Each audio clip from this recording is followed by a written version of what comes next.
नमस्कार। अब की बार टेट पार गुरु बनो अभियान यूपी टेट में फिर से मैं लाया हूँ नेक्स्ट सीरीज मैथ के मोस्ट इंपॉर्टेंट क्वेश्चन, जो कि 100% इसी टाइप्स के ही क्वेश्चन आने वाले हैं।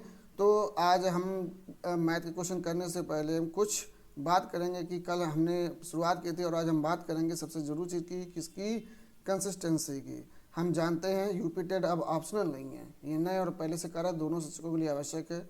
लेकिन चैलेंज क्या है? Time management.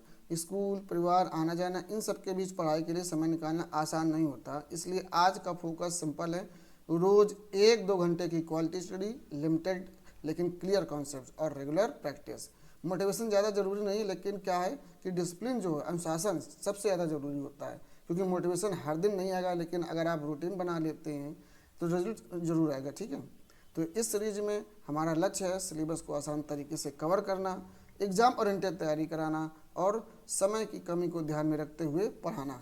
अगर आप पहले से टीचर हैं तो ये आपकी रिस्पॉन्सिबिलिटी भी है, और आप तैयारी कर रहे हैं ये आपके लिए क्या है, अपॉर्चुनिटी है।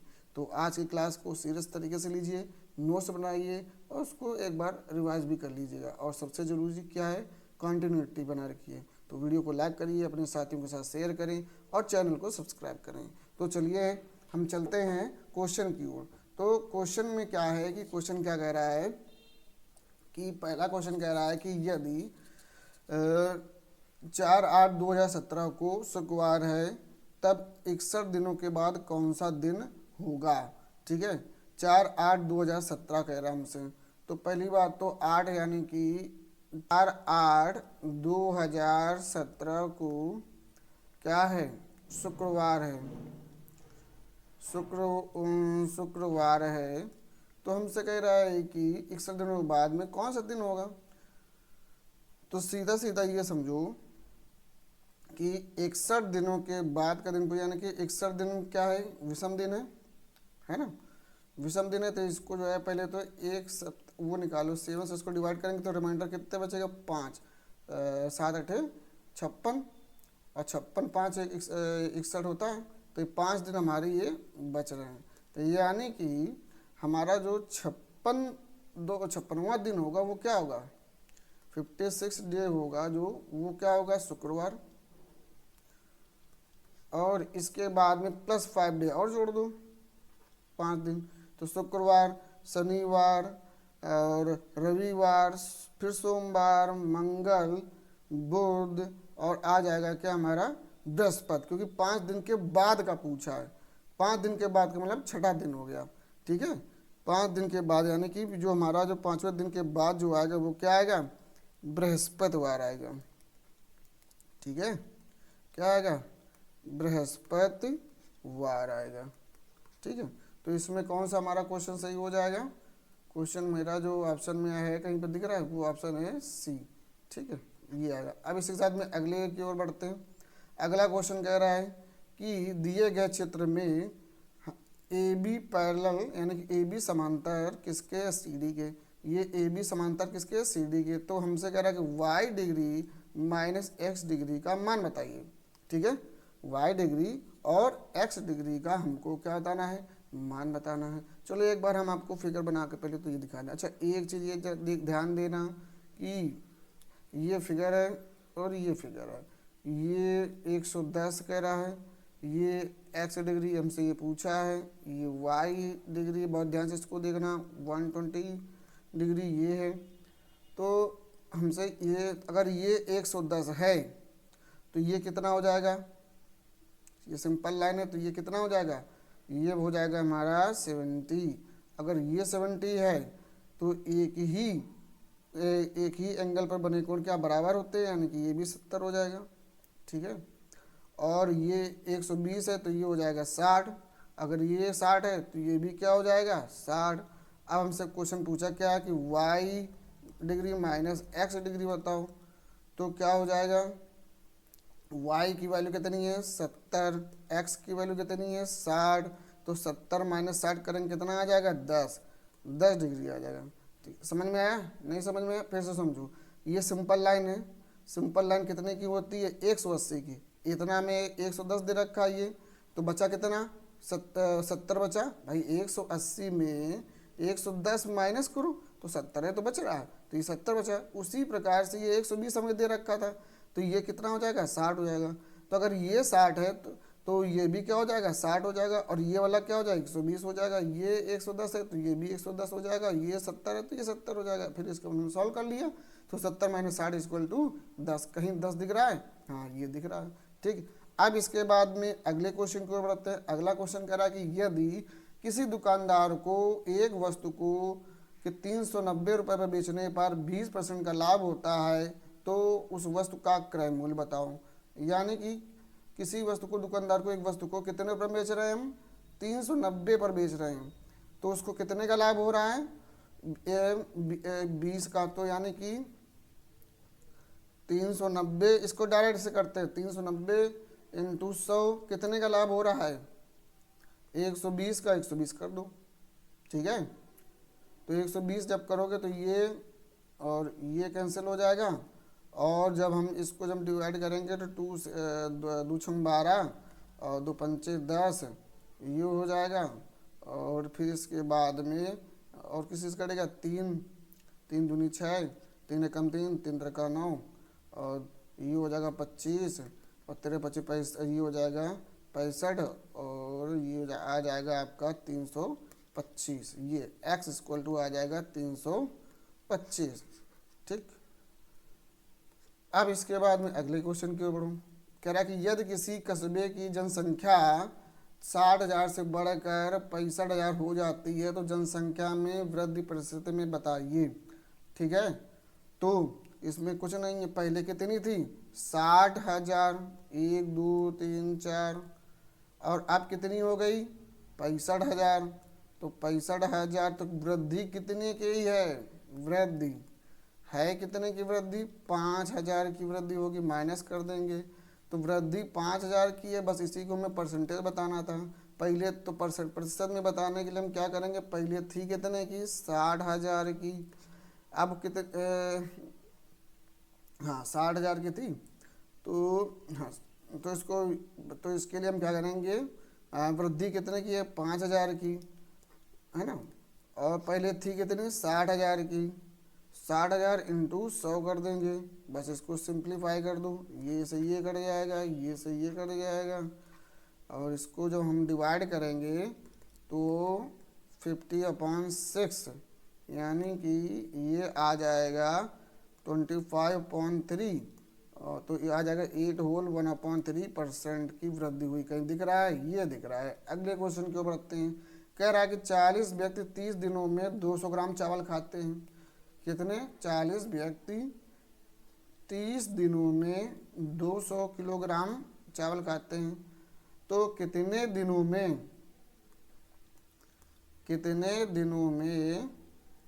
30 व्यक्ति 500 किलोग्राम खाएंगे, ठीक है। हमसे ये कह रहा है, तो जाहिर सी बात है, तो इसके लिए हम क्या करेंगे, क्या लगाते हैं, 40 व्यक्ति हैं, कितने दिन में खा रहे हैं, 30 दिन में, ठीक है।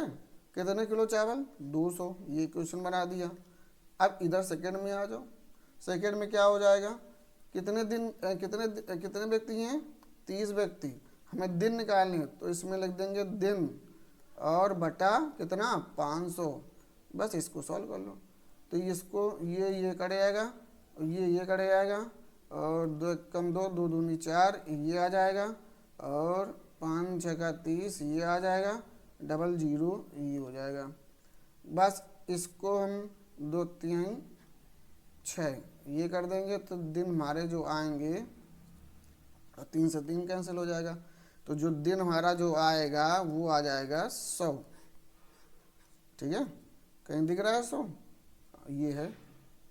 अब इसके बाद में अगले क्वेश्चन की ओर बढ़ते हैं। कह रहा है कि एक समचतुर्भुज के विकर्णों की लंबाई 16 तथा 12 सेंटीमीटर है, ठीक है। एक समचतुर्भुज है जिसके विकर्णों की लंबाई कितनी है, 12 सेंटीमीटर और 16 सेंटीमीटर। तो हम पहले एक समचतुर्भुज हम बना लेते हैं। तो ये हमने समचतुर्भुज हमने बनाया। अब इसके बाद में जब समचतुर्भुज बना लिया तो ये वाली जो विकर्ण है ये 16 है, ये पूरी 16 है, तो ये 8 ये हो जाएगी, 8 ये हो जाएगी, ये पूरी 12 है, तो इसको 6 ये कर दो, 6 ये कर दो, है ना। ए है, ये बी है, और ये डी है, और ये सी है, और ये ओ है।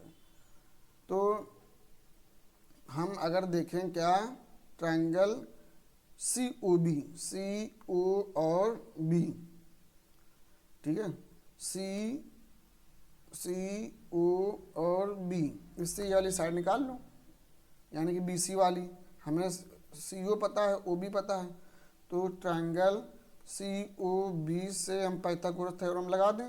तो पाइथागोरस थ्योरम क्या होता है, बी सी स्क्वायर हो जाएगा equal to B O square plus O C square, ये हो जाएगा। बस इसमें वैल्यू रख दो, आंसर आ जाएगा अच्छी तरह से, 8 square plus 6 square equal to आ जाएगा 64 प्लस 36। इसको हम ऐड करेंगे कितना आ जाएगा, 100, है ना। तो B C square equal to आया 100, तो B C equal to 10। Simple सा क्वेश्चन ये हमारा हो जाएगा, है ना। तो साथ साथ में क्वेश्चन लगाते भी रहिएगा, अगर आता है तो कमेंट बॉक्स में बताइएगा, बहुत अच्छी बात है, ताकि हमें ये पता चल सके कि कौन कितना क्वेश्चन लगा पा रहा है, ठीक है। तो उससे जो है हमें क्या होती है, हल मिलता है कि हमें और कितना हमें बताना है। फिर आते हैं संलग्न चित्र, अगले क्वेश्चन है कि संलग्न चित्र यानी कि जो चित्र हमको दिख रहा है, में रेखा पी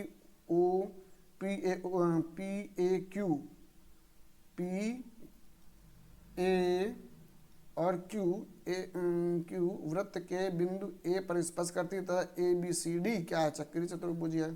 तो एंगल सी ए क्यू कहाँ पे है, सी ए क्यू, ये जो है हमारा क्या बनाएगा, 70 डिग्री है। तो हमसे कह रहा है कि एंगल ए बी सी बताओ, ए बी सी यानी कि हमको ये वाला एंगल हमें बताना है, ठीक है, हमको ये वाला एंगल हमें बताना है। तो कौन सा, ए बी सी का मतलब ये है ना, एंगल ए क्यू में 70 डिग्री रखा, तो एंगल जो हमारा ओ ए क्यू है कहाँ पे, ओ ए और क्यू, यानी कि ये मिड पॉइंट बनाएगा, तो ये 90 डिग्री हो जाएगा। तो एंगल ओ ए क्यू कितना, 90 डिग्री हो जाएगा, ठीक है।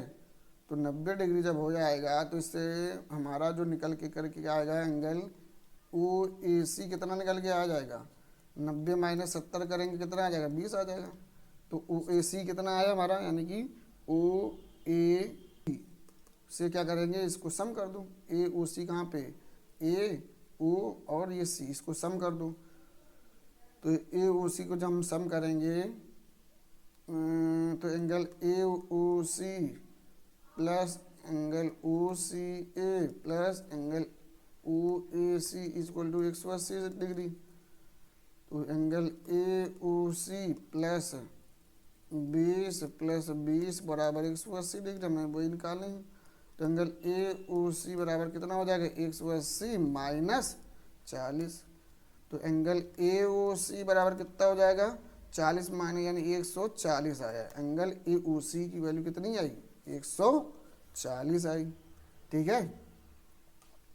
अब हमको पता है कि किसी भी वृत्त में चाप द्वारा परिदर्पणा कोण केंद्र पर बने कोण का आधा होता है, ठीक है।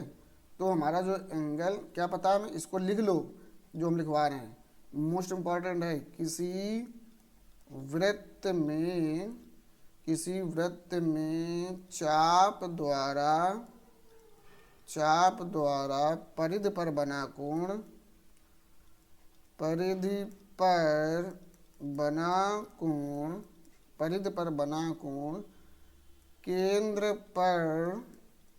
केंद्र पर बने कोण का आधा होता है, बने कोण का आधा होता है।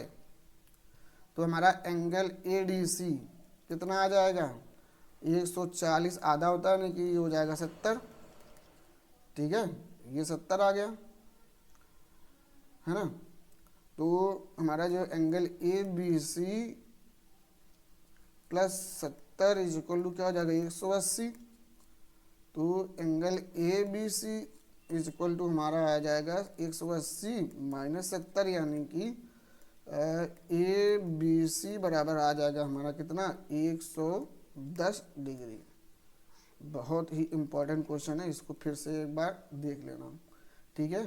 तो कहीं पर 110 दिख रहा है, हाँ ये दिख रहा है। अगले में आ जाऊँ। अगला क्वेश्चन कह रहा है कि यदि 8 पेन का क्रय मूल्य 6 पेन के विक्रय मूल्य के बराबर है तो लाभ प्रतिशत बताओ। समझ में आई बात। क्रय मूल्य और विक्रय मूल्य पहले समझ लो क्या है। क्रय मूल्य जो हम खरीदते हैं, विक्रय यानी कि जो बेचते हैं। तो 8 पेन जो हमने खरीदे और 8 पेन जो खरीदे और 6 पेन जितने के 8 पेन खरीदे उतने के 6 पेन हमने बेच दिए, तो जाहिर सी बात हमको लाभ हो रहा है, लेकिन कितने का लाभ हो रहा है ये हमें बताना है। तो इसके लिए हम क्या करेंगे, लाभ प्रतिशत। लाभ प्रतिशत करेंगे, हमने क्या करेंगे, हमें लाभ कितने का वैसे हो रहा है, तो हमें 2 पेन का लाभ हो रहा है भाई, 2 पेन का ही तो लाभ हो रहा है। तो 2 बटा और उसका विक्रय कितने में किया था 6 का इंटू 100, बस खत्म कहानी। तो आ जाएगा कितना 33 सही 1/3%।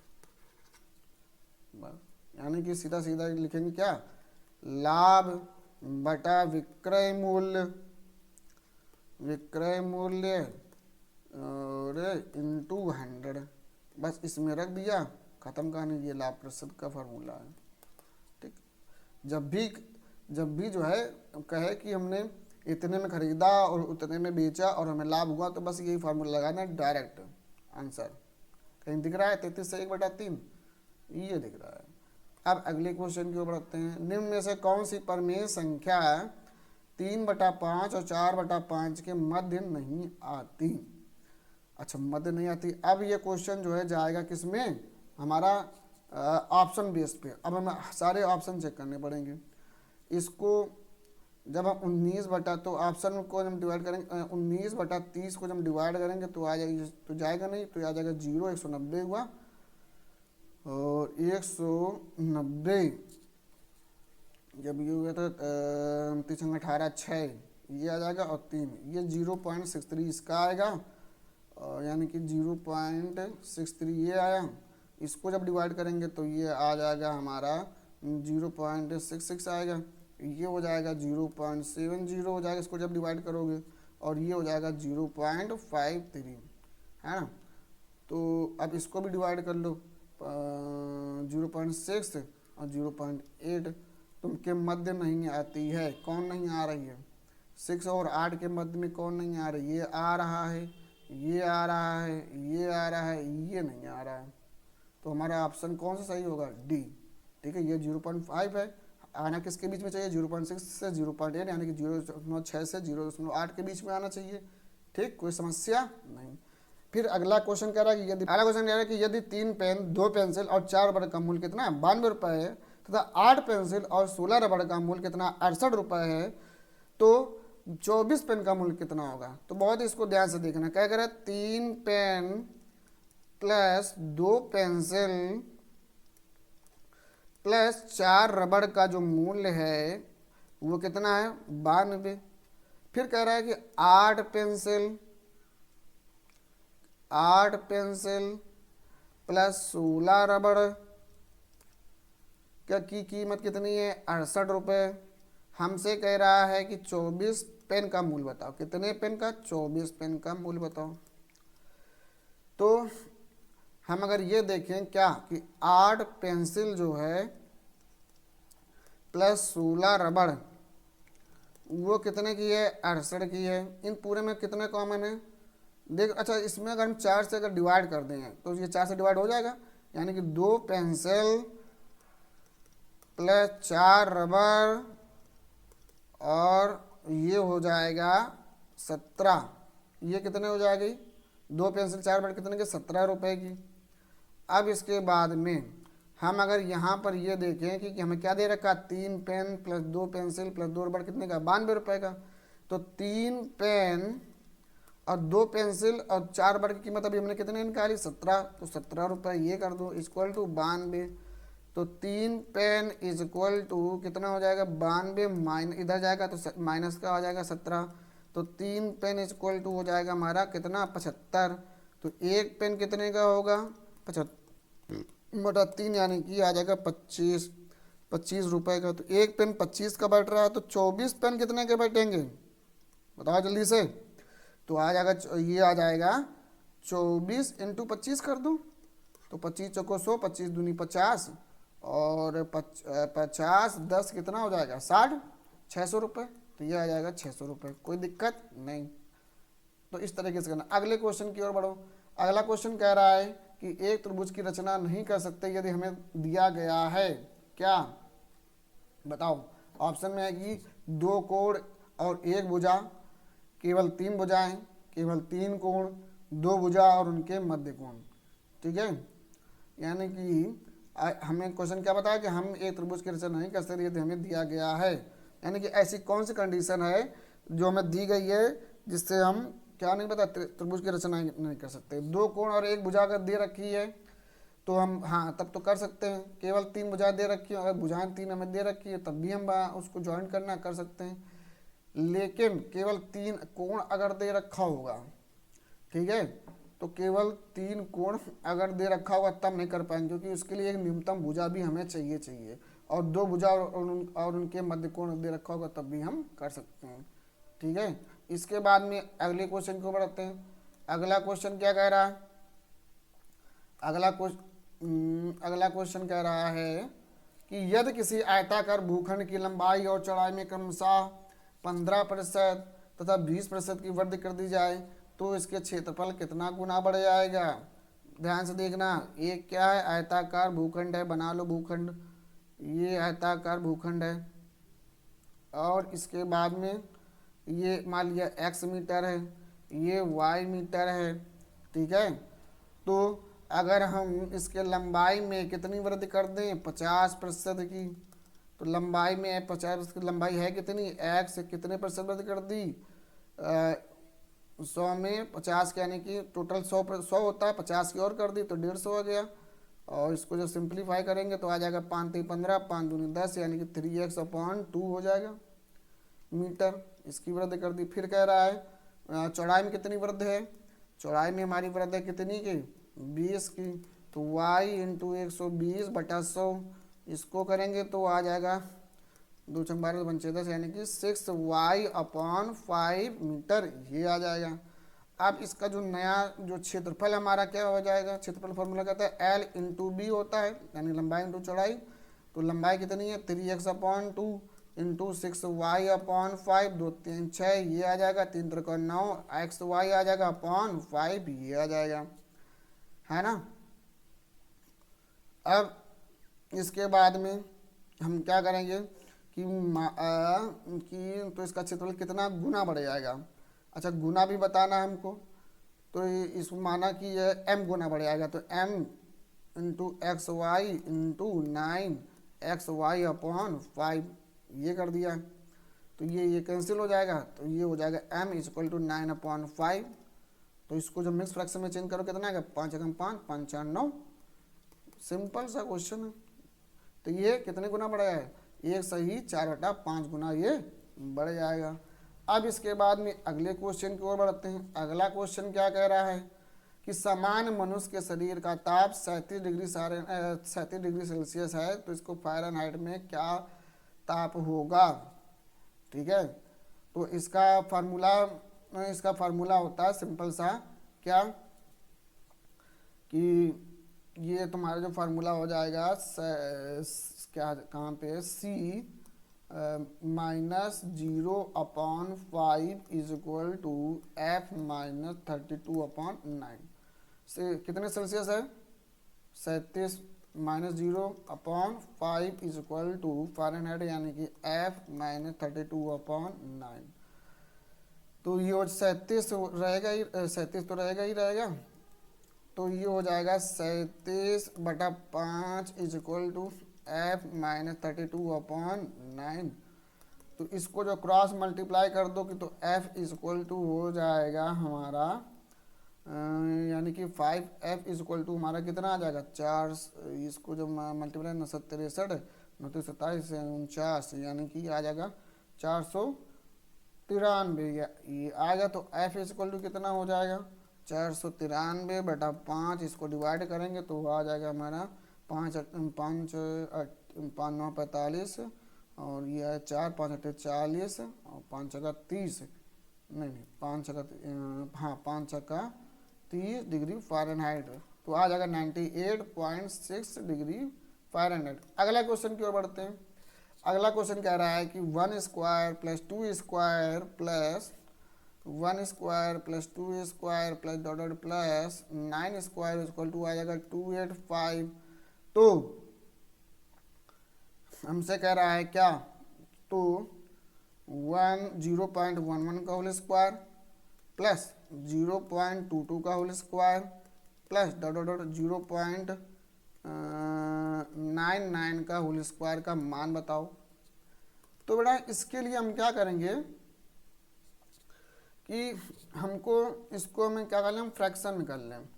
तो 11/100 हो जाएगा, 22/100 हो जाएगा, है ना, और इसके बाद में 99/100 ये हो जाएगा स्क्वायर। अब इसके बाद में हम एक चीज़ देखिए, इसमें कॉमन क्या है, ये 11/100 कॉमन है, तो यहाँ 1 आ जाएगा प्लस 2 आ जाएगा डॉट 9 ये आ जाएगा, है ना, होल स्क्वायर में ये आएंगे सब, ये भी स्क्वायर में रहेगा। ठीक है, अब इसका मान हमें दे रखा है भाई, ये ऊपर वाला 285 हमें दे रखा है यहाँ पे, तो 11/100 का होल स्क्वायर और 1 square plus 2 square plus 9 square का हमें मान दे रखा है, तो इसका रख दो 285 121 और हाँ 121 ये हो जाएगा, और 10,000 इंटू 285 ये हो जाएगा। अब इसके बाद में मल्टीप्लाई कर दो तो 34485 अपॉन, और ये हो जाएगा, इसको डिवाइड करेंगे तो आ जाएगा 1 2 3 4, यहाँ पे डेसिमल लग जाएगा तो 3.4485, ये हमारा आंसर आ जाएगा। अब इसके बाद में एक अगला क्वेश्चन, एक राशि साधारण ब्याज पर 10 वर्षों में दुगनी हो जाती है, कितने वर्षों में यह राशि उसी ब्याज दर से तिगुनी हो जाएगी। बहुत ध्यान से इसको देखना, यानी कि हमें एक कह रहा है कि एक राशि साधारण ब्याज की दर पर 10 वर्षों में दुगनी हो जाती है, कितने वर्षों बाद ये उसी राशि की दर से तिगुनी हो जाएगी। तो इसका भी एक फार्मूला डायरेक्ट इसको याद रखना, क्या फार्मूला n1 - 1 जब भी आ जाए n1 - 1 upon t1 equal to n2 - 1 upon t2, बस इतना रख दो। n1 यानी कि हमारा कितना है, n1 दुगनी हो रही थी, और कितना हो रहा, तो कितना हो रहा था 10 वर्षों में, और फिर इसका तिगुनी करनी है 3 - 1 अपॉन t2 ये बताना, तो 1/10 इक्वल टू 2/t2, तो t2 इक्वल टू हो जाएगी कितनी 20, ये तो 20 वर्ष में क्या हो जाएगी, ये तिगुनी हो जाएगी। खत्म कहानी, फार्मूला बस इतना ये दिमाग में सेट करके रखना, आंसर हमारा चुटकियों में आएगा। अगला क्वेश्चन में आ जाओ। अगला क्वेश्चन कह रहा है कि 80 मीटर व्यास वाले एक वृत्ताकार पार्क के अंदर अधिकतम क्षेत्रफल का एक वर्गाकार खेल का मैदान बना है, खेल का मैदान का क्षेत्रफल है, हमको ये बताना है। ठीक है, तो हम क्या कर रहे हैं, फिर से एक बार बोलो कि 80 मीटर व्यास वाले एक वृत्ताकार पार्क के अंदर अधिकतम क्षेत्रफल का एक वर्गाकार खेल का मैदान बना है, खेल का मैदान का क्षेत्रफल है। ठीक है, तो इसके लिए एक वृत्ताकार पार्क बनाइए, फिर एक वर्गाकार खेल का मैदान बना दो,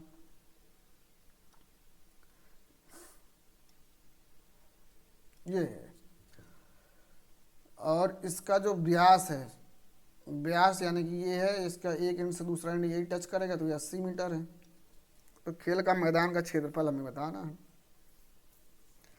खेल का मैदान का, तो यानी कि ये जो वृत्त का व्यास है, यानी कि वृत्त का जो व्यास है वही क्या वर्ग का विकर्ण भी है, वर्ग का विकर्ण भी तो है, वर्ग का विकर्ण कितना आ जाएगा 80 इक्वल टू 80। अच्छा, वर्ग का विकर्ण होता क्या है? वर्ग का विकर्ण इज इक्वल टू हो जाएगा हमारा भुजा √2, ये हो जाएगा। तो भुजा वर्ग का विकर्ण है 80 और ये है भुजा √2, तो भुजा बराबर कितनी आ जाएगी? भुजा आ जाएगी हमारी 80/√2। अब 80/√2 हो जाएगा, ये आई हमारी भुजा। अब वर्ग का क्षेत्रफल बताओ कितना होता है, बताइए। वर्ग का क्षेत्रफल होता है भुजा स्क्वायर। तो भुजा स्क्वायर दे कितनी रखी है 80√2 को होल स्क्वायर कर दो 6400 आ जाएगा, अपॉन 2 आ जाएगा। इसको काटेंगे तो आ जाएगा हमारा कितना, ये आ जाएगा 32 दूनी 64, यानी कि 3200 मीटर स्क्वायर खेल का मैदान का जो है क्षेत्रफल कितना है 3200।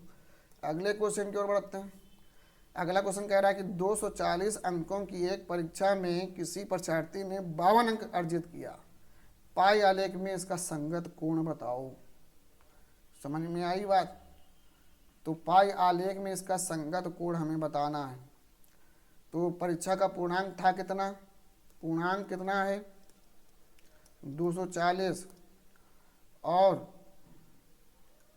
ठीक है, और अच्छा पाई, जो पाई आलेख होता है वो पूरा पाई आलेख होता कितने का है 360 डिग्री का।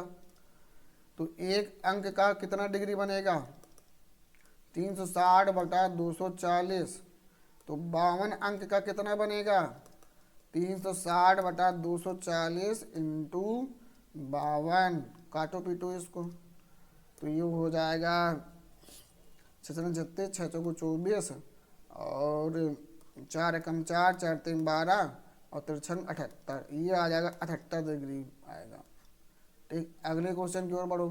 कह रहा है कि यदि P का P% 36 हो तो P बराबर होगा, समझ में आई बात, कितना होगा P का P% यानी कि P into P/100 equal to कितना है 36, तो P स्क्वायर बराबर कितना हो जाएगा 3600, तो P बराबर कितना हो जाएगा 60। खत्म कहानी। कहीं दिख रहा है ऑप्शन डी। अगला क्वेश्चन में आ जाओ। अगला क्वेश्चन क्या कह रहा है कि 2352 को हम 2 की पावर x इंटू 3 की पावर y इंटू 7 की पावर z लिख सकते हैं, तब x plus Y plus Z का मान बताओ। तो इसके हम क्या करेंगे, फैक्टर करेंगे। सिंपल सी बात, गुणनखंड जिसको बोलते हो। 2 3 5 7 ये आया 2 है ये, तो इसको 2 से डिवाइड करो, तो 2 एकम 2 2 एकम 2 2 7 14 2 6 12 2 5 10 2 8 16 2 8 16 2 दूनी 4 2 9 18 2 चौको 8 2 एकम 2 2 चौको 8 2 7 14 और ये जाएगा हमारा 3 से 3 चौको 12 3 9 27 7 और 7 ये आ जाएगा। तो 2 की पावर कितनी बनी है, 2 की पावर बन गई है हमारी 4 और 3 की पावर कितनी बनी है 1, 7 की पावर कितनी बनी है 2, यानी कि x की वैल्यू कितनी है 4, y की वैल्यू कितनी है 1, z की वैल्यू कितनी है 2। तो इसको जोड़ दो, 4 1 5 5 2 7, बस खत्म कहानी। यही बताना था x प्लस वाई जेड का मान, x plus Y plus Z का मान। अगले क्वेश्चन में आ जाओ। अगला क्वेश्चन क्या कह रहा है कि 100 के समभाजकों की संख्या बताओ। 100 के समभाजकों की संख्या, 100 के समभाजकों की संख्या यानी कि हमें ऐसे भाजक लेने हैं जो 100 को डिवाइड करते हूँ। तो एक तो 2 है, 3 है नहीं, 4 है, फिर इसके बाद में 5 है लेकिन वो सम नहीं है, फिर इसके बाद 10 आएगा सीधा सीधा, फिर इसके बाद 20 आ जाएगा, फिर 50 आ जाएगा, फिर ये खुद 100 आ जाएगा। तो टोटल कितने हो गए 1 2 3 4 5 6। अच्छा 5 हमने क्यों नहीं लिया, क्योंकि 5 भी तो भाजक है लेकिन वो क्या है विषम है, तो इस वजह से हमने नहीं लिया, तो इसीलिए कितने हो गए ये 6 हो गए। अगले में आ जाओ। अगला कह रहा है कि 15 सेंटीमीटर भुजा वाले किसी घन में से 3 सेंटीमीटर भुजा वाले कितने घन काटे जा सकते हैं। ठीक है, 15 सेंटीमीटर का घन है। तो इसमें क्या करो कि पहले तो बड़े वाले का आयतन निकाल लो। घन का आयतन क्या होता है? घन का आयतन क्या होता है? भुजा क्यूब। तो ये कितना हो जाएगा? 15 × 15 × 15 बड़े घन का। तो कितने काटने छोटे घन का, मान लो छोटे घन का कितना है? 3 × 3 × 3 बस डिवाइड कर दो। तो ये आ जाएगा 5 5 5 पचम 25 पंचे 125 5 × 5 × 5 125। कितने बन जाएंगे घन? पचम 25 पंचे 125 घन बनेंगे। अब इसके बाद में अगला आ जाओ। हमसे कह रहा है कि 3 की पावर 1989 में 7 से भाग देने पर शेषफल कितना होगा? 3 की पावर 1989 है में से 7 से भाग देने पर शेषफल कितना होगा? तो पहले तो इसको जो है क्या करो, दो के उसमें कन्वर्ट कर लो। दो से में यानी कि इसको ये लिख सकते हैं 3²। तो ये आ जाएगा 994 है ना। और इधर ये एक बाहर आ जाएगा। 4 दूनी 8, ये 3 एक बचेगा। और छक्के तो भाग है, 7 से भाग दे दो। अब इसके बाद में एक तो ये फार्मूला लगता है x + a की power x = xc0 xc(a0) + xc1 इस तरीके से प्रसार करेंगे। तो हमारा ये आ जाएगा कितना? 2 की पावर 3 और ये हो जाएगा 331 और × 2 × 3/7। ये तो इंटर का क्वेश्चन चला गया है ये तो। और हम सॉल्व करा रहे हैं 1 से 5 के मध्य का। 331 × 2 × 3/7।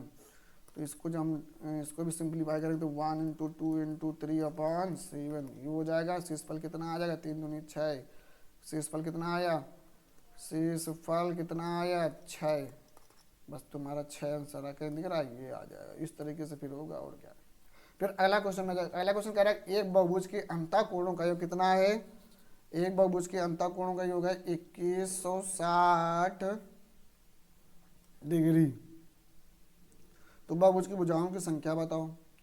अच्छा, इसका सीधा सीधा फार्मूला चलता है। कौन सा फार्मूला? लिख लो नोटबुक में। किसी बहुभुज के अंतःकोणों का योगफल बराबर कितना होता है? x - 2 × 180 degree. ठीक है। तो जहाँ पर जो x है हमारी क्या है? ये भुजा हो जाएगी। ठीक है, क्या हो जाएगी? भुजा हो जाएगी। तो x - 2 × 180 और हमें अंतःकोणों का योग कितना दे रखा है? 2160। तो x - 2 = 2160/180 ये हो जाएगा। इसको जब हम डिवाइड करेंगे इससे 18 कम 18 और ये 3 आ जाएगी, यानी 18 दूनी 36। x - 2 = 12। तो x बराबर कितना हो जाएगा? 12 + 2। तो x बराबर हो जाएगा 14। तो भुजाओं की संख्या कितनी हो जाएगी? 4। अगले क्वेश्चन की ओर बढ़ो। अगला क्वेश्चन क्या कह रहा है हमसे? अगला क्वेश्चन हमसे कह रहा है कि सबसे छोटी ऋणोत्तर अभाज्य पूर्णांक है। कौन सी होती है ऋणोत्तम अभाज्य पूर्णांक? वो होती है 2। ठीक है। अब इसके बाद में अगले क्वेश्चन की ओर बढ़ते हैं। अगला क्वेश्चन क्या कह रहा है? अगला क्वेश्चन कह रहा है कि 1/2 + 11/2 + 111/2 + 11/11/2 किसके बराबर है? तो इसमें एक चीज़, इसको हम क्या करें, इसको अगर हम प्रॉपर फ्रैक्शन में बदलेंगे तो 3/2 आ जाएगा प्लस 23/2 हो जाएगा प्लस 223/2 आ जाएगा। पैटर्न ये फॉलो कर गया। और ये हो जाएगा 223/2 ये आ जाएगा। कॉमन इसमें कुछ आ रहा है क्या? 1/2 कॉमन ले लो। 3 + 2 3 + 2 2 3 + 2 2 2 3 ये हो जाएगा, है ना। इनको हम जोड़ेंगे तो आ जाएगा कितना 1/2, 3 3 3 3 3 6 6 3 9 9 3 12, ये आ गया 12, और ये 2 2 4 4 6, और ये हो जाएगा 7, और फिर हो जाएगा हमारा ये 4 और ये 2, इसको डिवाइड करोगे तो 2 एकम 2, 2 दूनी 4, 2 तीन 6, 2 छः 12, 1236 कहीं दिख रहा है 1236 के बराबर है। ठीक है, ये आ गया ऑप्शन ए। अगले क्वेश्चन की ओर आऊँ। अगला क्वेश्चन कह रहा है यदि सभी प्राकृतिक संख्याओं ए और बी के लिए ए डॉट बी बराबर है क्या A square plus B square minus A B, तो 9.b यानी कि 9.10 का मान कितना होगा। तो इसमें कुछ नहीं करना है, जहाँ जहाँ पर ए है वहाँ पे 9 रख दो, जहाँ जहाँ बी है वहाँ पे 10 रख दो। तो 9 का स्क्वायर प्लस 10 का स्क्वायर, 9 इंटू 10 81 प्लस 100 माइनस 90, तो ये हो जाएगा 81 प्लस 10 इक्वल टू आ जाएगा 91। ये हमारा आंसर आ जाएगा। ठीक है, कहीं दिख रहा है 91, ऑप्शन बी। अगले क्वेश्चन की ओर आ जाओ।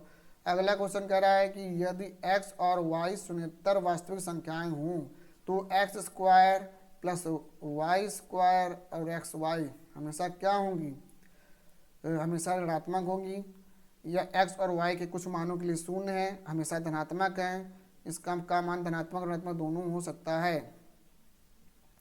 यानी कि x और y, तो इसमें सीधा ये देख लो, ये याद रखो, क्योंकि x और y शून्येतर वास्तविक संख्याएं, यानी कि शून्येतर यानी कि ये 1 2 3 4 ये इस तरीके से होते हैं, या तो -1 -2 -3 ये इस तरीके से हो सकती है। ठीक है, तो अब हम एक मान कोई रख लेते हैं, उसका 1 का x बराबर y मान रख दो और x y बराबर -2 रख दो, कोई भी एक वैल्यू। अब इस वैल्यू में रख दो, एक बार चेक कर लो, x y plus Y square. ठीक है, यहाँ पर मान लो अगर हमने 1 रखा प्लस एक्स वाई यानी कि 1 इंटू -2 हो जाएगा प्लस -2 का whole square, 1 -2 plus 4 equal to ये हो जाएगा 4 5 ये 3 आ जाएगा। तो हमारा जो आंसर आया वो प्लस का 3 आया। तो क्या हो जाएगा, ऋणात्मक तो होगा नहीं क्योंकि एक हमने प्लस कर लिया, एक हमने माइनस लिया। कुछ मानों के लिए शून्य भी नहीं हो सकता, और हमेशा धनात्मक, ये तो हमेशा धनात्मक ही रहता है। ठीक है, अगला क्वेश्चन में आ जाओ। सॉरी, अब अगले क्वेश्चन क्या कह रहा है, अगला क्वेश्चन कह रहा है कि हमें एक चार्ट दे रखा है और इस चार्ट में बताना है कि अगला पैटर्न यहाँ पे कितना आएगा। अच्छा, इसको बहुत ध्यान से देखो, 4 और 3 कितना होता है, 4 और 3 7, 6 और 1 7, 3 2 5, 4 1 5, 8 7 15, 9 6 15, 6 5 11, 7 4 11, तो ऑप्शन कितना हो गया 11। खत्म कहानी, ये तो बिना टाइम वेस्ट करे करना था। अगला दो, अगला क्वेश्चन कह रहा है कि यदि किसी दो प्राकृतिक संख्याओं a और b के लिए a की पावर b 125 है तो b की पावर कितना होगा, a की पावर b बराबर 125 दे रखा है, यानी कि 5 25 5 125, यानी कि a बराबर 5 और b बराबर 3। तो हमें b की पावर a बताना है, यानी कि b हो जाएगा 3 और इसका 5 बताना है, यानी कि इसका मल्टीप्लाई करो, 3 3 27 तिहाई 81 तिहाई 243। कहीं दिख रहा है ये। अगला क्वेश्चन में आ जाओ। अगला क्वेश्चन कह रहा है कि 1 से 10 तक की सभी प्राकृतिक संख्याओं से विभाजित होने वाली सबसे छोटी संख्या है, यानी कि हमें एक ऐसी संख्या बतानी है जो 1 से 10 तक की, यानी कि 1 से 10 यानी कि 1 2 3 4 5 6 7 8 9 और 10, इन सभी का हमें लासा निकालना। लासा निकालने का इसका सीधा सीधा हमें फैक्ट याद रखने वाली चीज़ है ये। तो लासा निकालने में तो बहुत टाइम लग जाएगा, तो सीधा सीधा ये याद रखो, इसका जो आंसर आता है वो आता है 5040। तो ठीक है, आज के लिए इतना ही, फिर मिलते हैं। जय हिंद, वंदे मातरम, भारत माता की जय, नए सीरीज में।